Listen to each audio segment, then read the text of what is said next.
Assalamualaikum warahmatullahi wabarakatuh. Saya Claudia dari tingkat 1 Dokter Perawatan. Stikernya di Tangerang dengan nomor 21785. Di sini saya akan menjelaskan tentang sistem pencernaan pada manusia.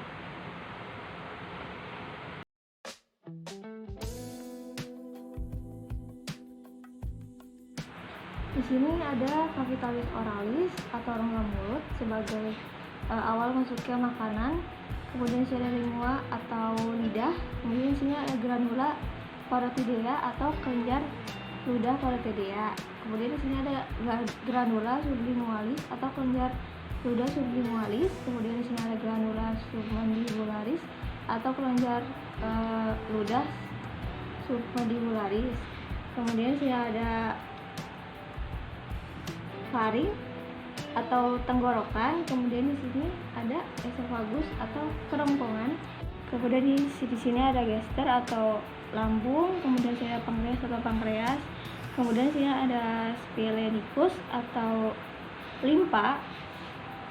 Kemudian di sini ada intestinum mayor atau usus besar yang terdiri dari 3, yaitu kolon transversum. Yang ini kolon yang usus besar yang melintang.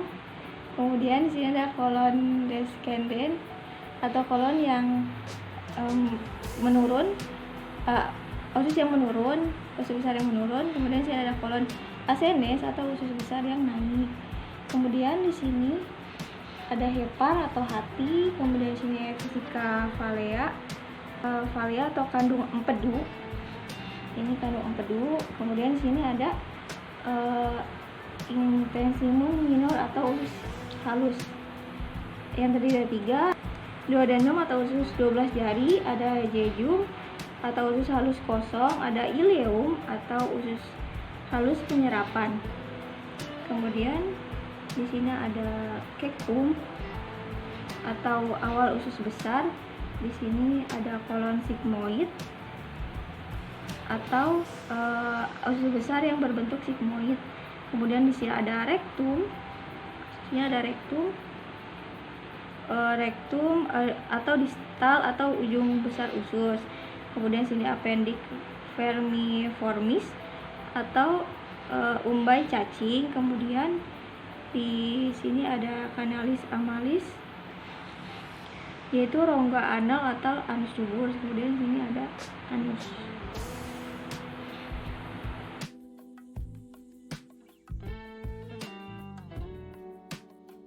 Selanjutnya di sini ada anatomi rongga mulut.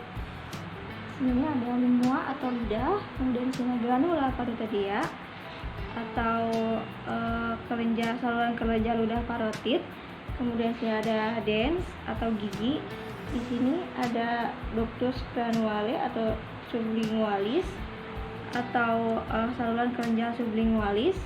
Kemudian di sini ada ductus parotideus atau saluran kelenjar ludah parotid. Kemudian di sini ada musculus masseter atau musculus masseter. Di sini ada mandibula atau tulang rahang bawah. Kemudian di sini ada frenulum linguage atau lipatan lidah. Kemudian di sini ada granula sublingualis atau kelenjar ludah sublingualis. Di sini ada musculus myelonideus atau otot dasar mulut. Kemudian di sini ada ductus submandibularis atau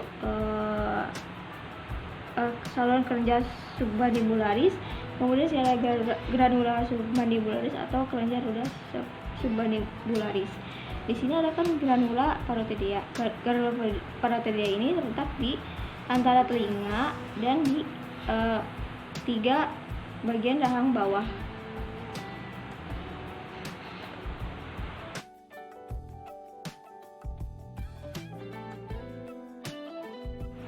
Di sini ada anatomi esophagus.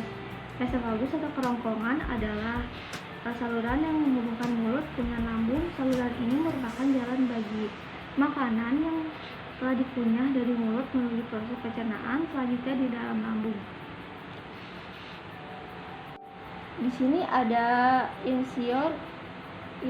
insert tooth di sini, atau gigi pemotong depan. Di sini ada oropharynx atau bagian tenggorokan belakang. Kemudian sini ada epiglottis atau tulang rawan yang fleksibel di atas laring. Sini ada pinform recess atau bagian seperti buah pir di hipofaring. Kemudian di sini ada thyroid cartilage atau tulang rawan tiroid.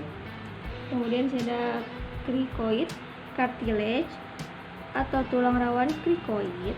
Kemudian di sini ada cricopharyngeus muscle atau otot yang terletak di esophagus. Kemudian di sini ada cryptopharyngeal constriction. Kemudian di sini ada trakea atau trakea.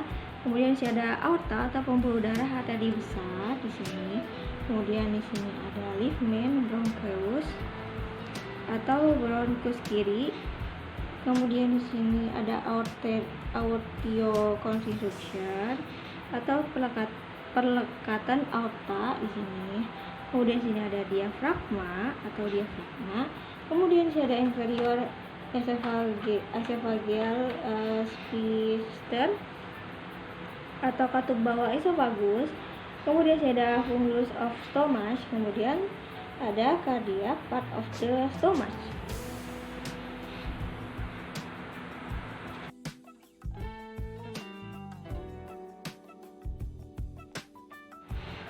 Ya, di sini ada anatomi lambung.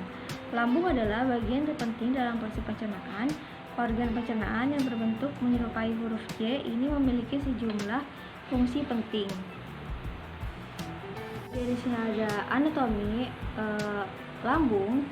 Di sini ada kardia, adalah bagian teratas lambung yang berbatasan langsung dengan esophagus. Terus kemudian di sini ada duodenum yang merupakan bagian usus pertama perbatasan dengan lambung, yaitu duodenum atau usus 12 jari. Kemudian di sini ada fundus ventriculi atau dasar lambung.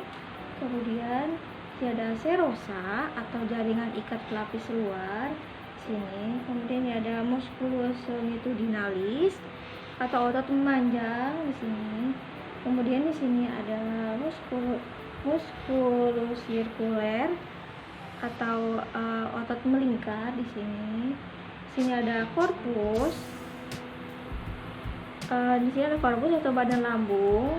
Sini. Kemudian ada musculus obliquus atau otot menyamping di sini seperti ini. Kemudian ada runge mucosa atau jonjot selaput lendir di sini. Kemudian di sini ada curvatura minor grastis,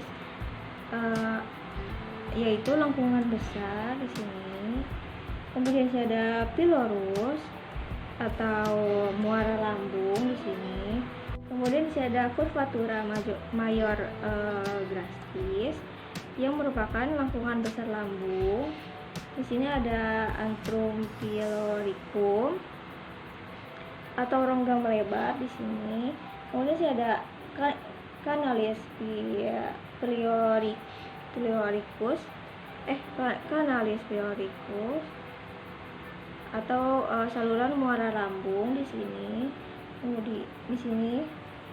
Kemudian di sini ada sphincter pyloricus atau katup lambung bawah di sini.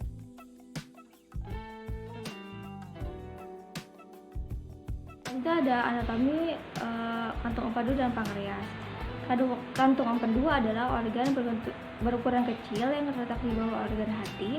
Organ ini mampu memproduksi dan menyimpan cairan empedu yang berperan penting dalam proses pencernaan. Kemudian pankreas adalah salah satu organ yang terletak di belakang rongga perut dengan memanjang sekitar 12 sampai 18 cm. Di sini ada vesica velea atau ada empedu. Kemudian di sini ada ductus hepaticus dextra atau sinistra, yaitu saluran hati kanan dan kiri. Kemudian ada ductus hepaticus communis. Kemudian di sini ada ductus coleodochus atau saluran empedu distal. Kemudian di sini ada ductus. Kemudian di sini ada ductus Christus atau saluran empedu proksimal di sini. Kemudian di sini ada duodenum atau usus 12 jari. Kemudian di sini ada pankreas atau pankreas. Kemudian di sini ada jejunum atau usus halus kosong.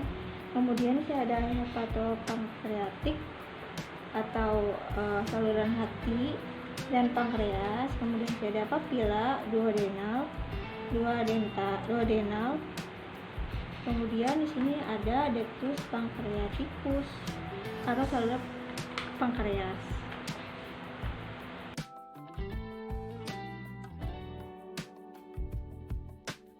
Kemudian di sini ada anatomi usus halus.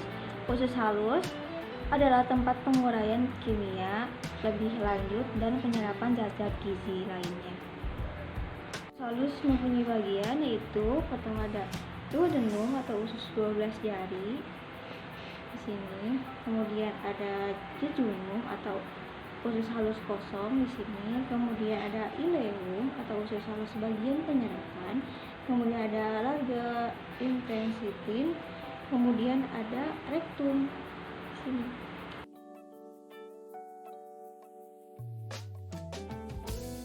Kemudian di sini ada anatomi usus besar.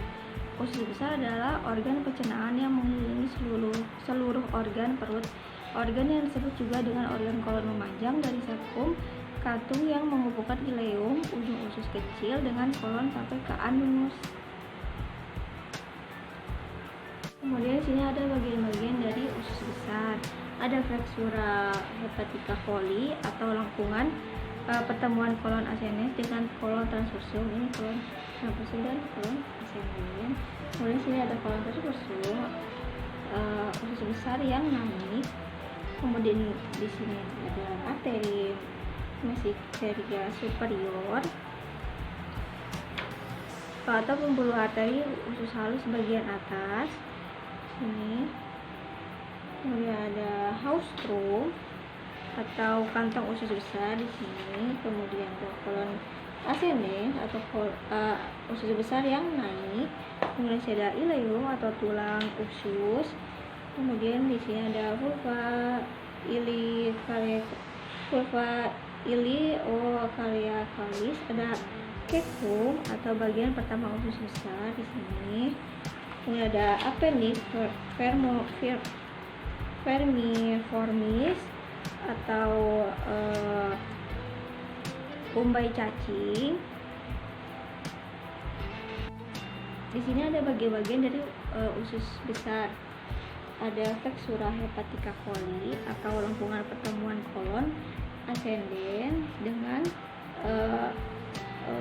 kolon transversum yang ini. Kemudian ada kolon transversum yaitu kolon usus besar yang melintang.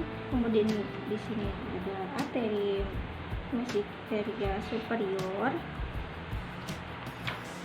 atau pembuluh arteri usus halus bagian atas ini. Kemudian ada haustrum atau kantong usus besar di sini. Kemudian ada kolon ascendens atau usus besar yang naik. Kemudian ada ileum atau tulang usus. Kemudian di sini ada vulva iliocariacalis, ada cecum atau bagian pertama usus besar di sini. Kemudian ada appendix vermiformis atau umbai cacing.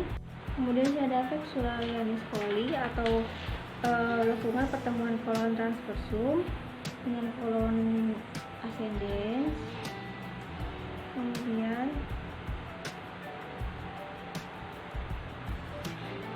di sini ada meskolon transversum, yaitu otot yang melengkung untuk menempelkan kolon transversum di sini. Kemudian di sini ada appendicus aphloigete atau kantuk kecil peritoneum berisi lemak di sini. Kemudian ada kolon descendens atau kolon yang atau usus besar yang menurun. Kemudian ada mesenterium atau akar usus halus. Kemudian ada tenia coli atau pita usus besar di sini. Kemudian ada kolon sigmoideum atau usus besar berbentuk sigmoid atau S di sini. Kemudian di sini ada sphincter ani externus atau katup anus luar. Kemudian di sini ada kanalis analis atau anus.